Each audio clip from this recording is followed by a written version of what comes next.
Hello everybody, welcome to Sweetcast. This is Clint. As always, I want to talk about some SJW comics. I don't know what else to call it, because it almost seems like there's extra street cred if you make sure to mention your political points of view. And that's not really a world that I want to live in. But before we get into that, this is a world I would like to live in, actually. It'd be kind of fun for at least, a while. And that is my book, Downcast. I wrote this. It's on IndieGoGo, and it is crushing it.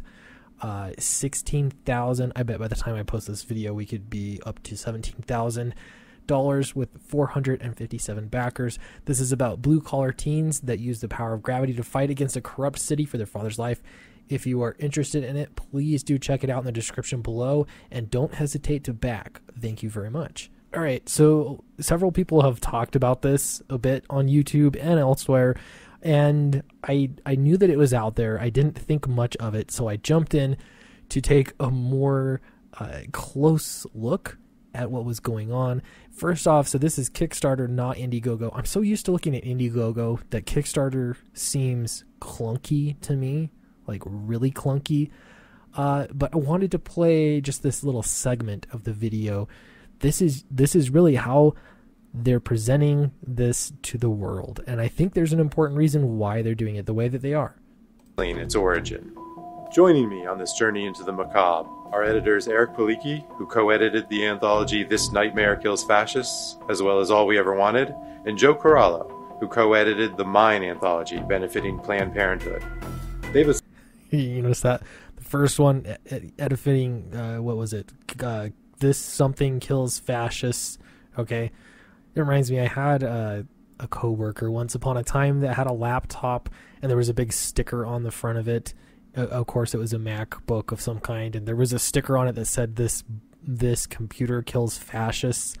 It was weird. It made me want to get a sticker on my laptop that says "This laptop kills commies" or something.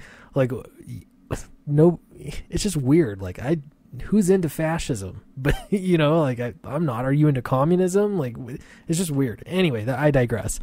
But with this, you'll notice that with the editing credentials, they have to slip in anything they can that revolves around social justice, and just to show you their political leanings, just to signal. This is virtue signaling at its finest. Editing a book to give to Planned Parenthood.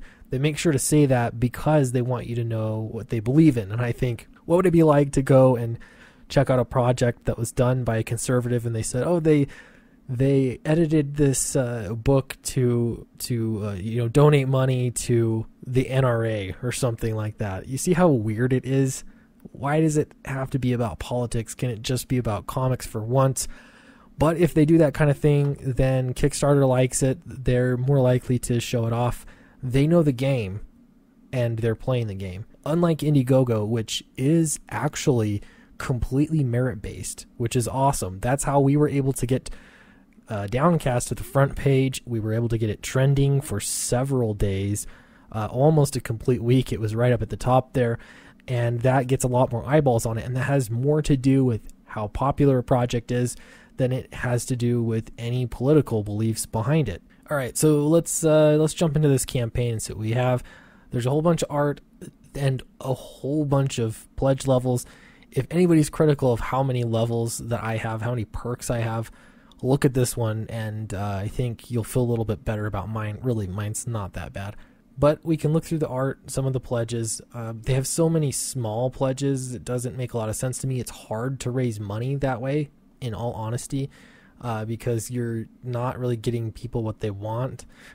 Maybe make a digital copy, but they've got 2 different versions of digital that you can go for three different digital copies. My goodness. Oh, excuse me. This is a bumper sticker, so you're not even talking about a book. Bumper sticker, digital, a $5 digital, so it's just part of the digital sampler. Then they have finally the regular digital edition, and then they finally have the pledge for a book, and no, digital deluxe. I was right. There is three digitals. My goodness, this is crazy. So finally, the print edition is $25. once we've scrolled down, a good 30% through the campaign. And they've got some legitimate creators that are on this, and you'd think that this would have gone over. I don't know. It just feels like it should be reconsidered. Oh, and another digital tier with a t-shirt. Includes a digital copy and a t-shirt. PDF. Wow. Why so much digital? Why? Okay, so I'm gonna ignore those for a bit and look at the art. This art is fine. It's not my style. I'll be honest. It looks very webcomic, I guess. This is not something that I'm into personally. But, they know anatomy.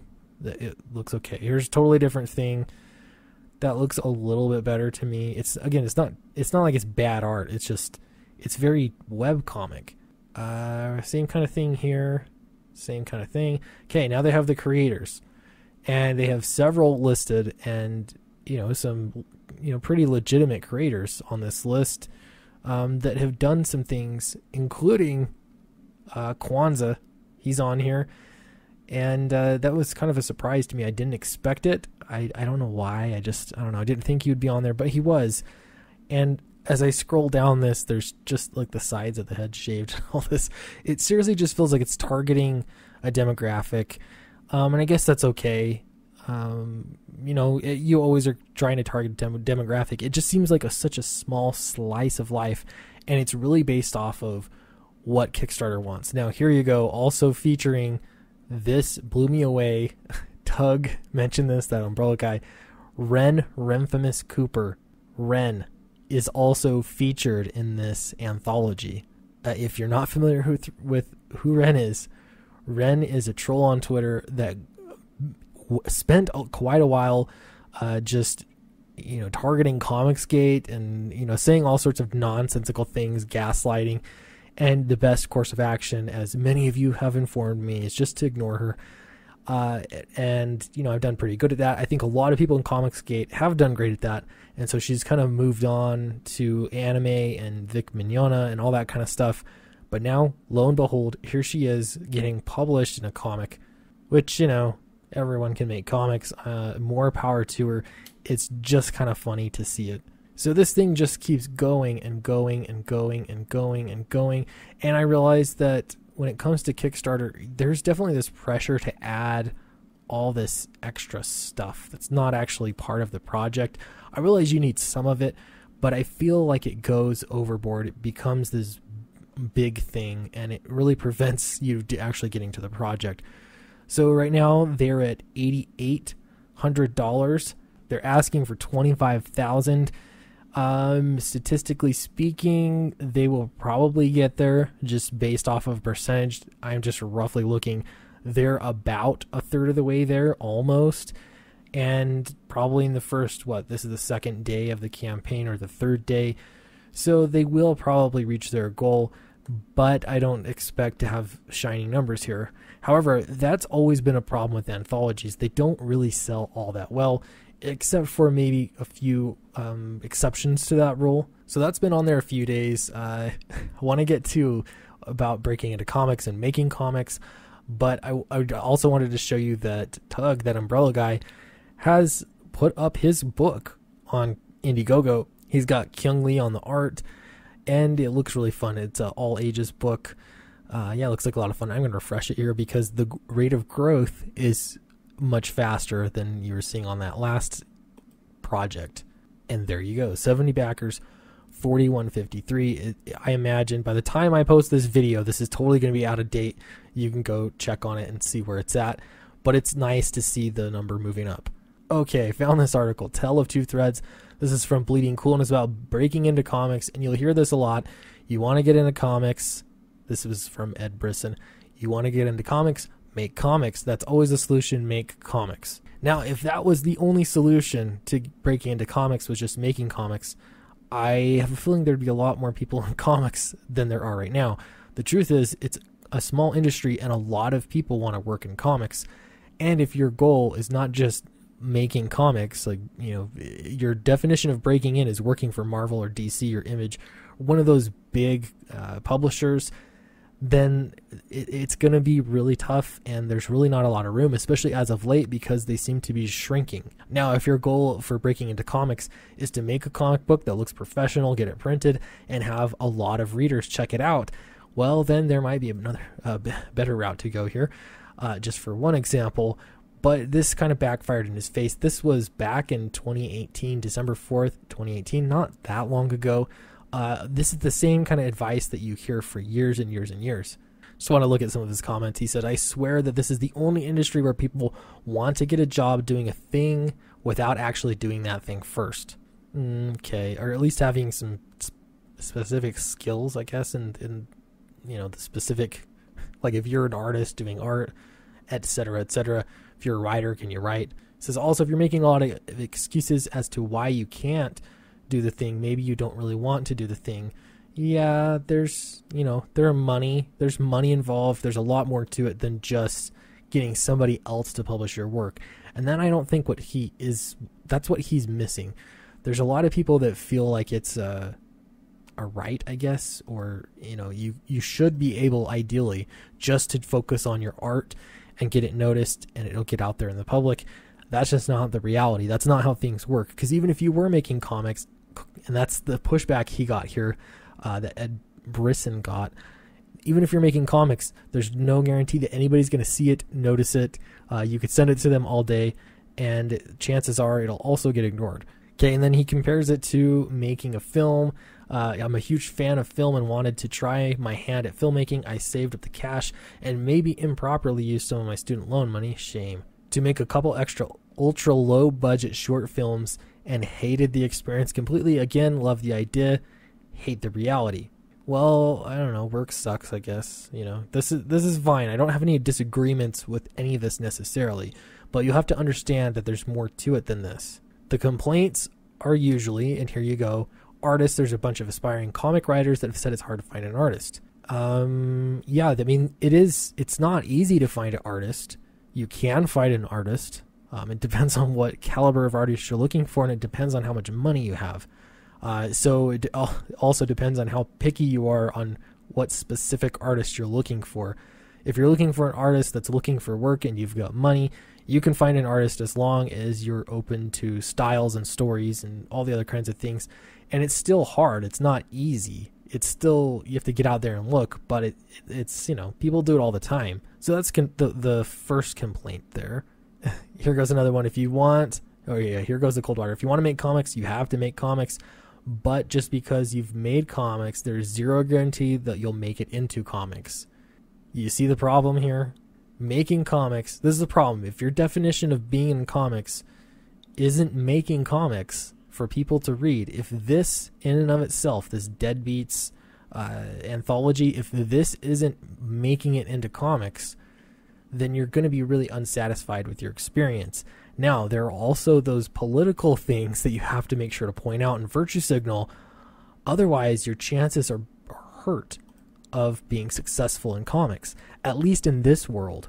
And then he continues, you can hustle for decades and never land with the publisher. In fact, most won't make it. They won't, even after you do comics. So here's the question. Why do you need a publisher then? You don't. You really don't. It can be nice, I'm sure, but you just don't need it. Let's see where else it goes. It's frustrating. It took me 18 years before a publisher took a chance on me. In that time, there were a lot of dark moments, a lot of smashing my head against the wall, wondering why it isn't working, why no one cared about my work. I felt like I was creating a void, putting work out there with little, if any, response. That's because, things have changed for sure, but putting it out there, this is really the big problem. So you do see the two different sort of mindsets here. Making comics, yes, that's one thing, but there's also the marketing side of it. And I really believe that a lot of the reason there's so much politics in comics is because people believe that it has to be there in order for you to get noticed, and in order for you to meet up with the right people. You have to be like-minded and be a warrior of ideas like social justice. Okay, bummer dude. Here's the rest of the article. If you actually succeed, you paid your dues, honed your craft, spent your years for a decade making comics, for little no reward, and then finally get noticed by a major publisher and land a job despite the overwhelming odds against you. By the virtue of your sheer ratio of aspiring comic book, people, not everyone can do it. Okay, this is the same kind of concept of not everyone can be rich. The thing is, though, there are so many people that believe that the comic book industry is so tiny and it cannot grow any larger than it is. If there's good comics and if people are working to promote those comics to all kinds of people, you can actually grow the industry, and there's enough people on this planet to support quite a few creators. Other entertainment mediums have really strong industries, and a lot of people work in those mediums much more than that work in comics. And so my point is that there's this thinking that you have to follow this really specific line in order to make it into comics. Some of that being political, some of it being who you know, that kind of stuff. This is all true if you want to get into past the gatekeepers and get into the small group of publishers that you believe hold all the power. If you decide to go outside of that and start your own thing, collaborate with creators, make your own network, do you see what's happening? You're just building a whole other industry. And I've described exactly what's happening with creators in comics right now. And it's not easy, but you can make a book that people like. It's totally possible. By instead of listening to the gatekeepers, listening to the customers and reacting to what it is that they want. So rather than the Deadbeats anthology, here's another one, Tales from Beyond the Gate. And it has a lot of creators. This is a Comics Gate anthology, a lot of cool things. This project can absolutely get funded. In fact, they've got 6 days left. When you see this, it might be 5 days less. Surprise. But it's totally reasonable that this could get funded because it's 61% funded right now. And in the last 48 hours, most projects usually get a big boost. So just some thoughts there. I don't know. I found this interesting. I also find it really liberating to realize that you don't have to do this kind of stuff. It's not a set way to go through and do an anthology and kiss the ring of the current industry. You don't have to do it. You can go outside and build it yourself. So thank you very much. I feel like that was a little scatterbrained, but I hope that all made sense. Let me know in the comment section below if I baffled you with my nonsense. And don't forget to like, subscribe, and most importantly, if you haven't yet, back Downcast. It really, really helps me out when you do that. And we can get this number higher and put this Deadbeats thing to shame. So thank you very much, and I will talk to you next time.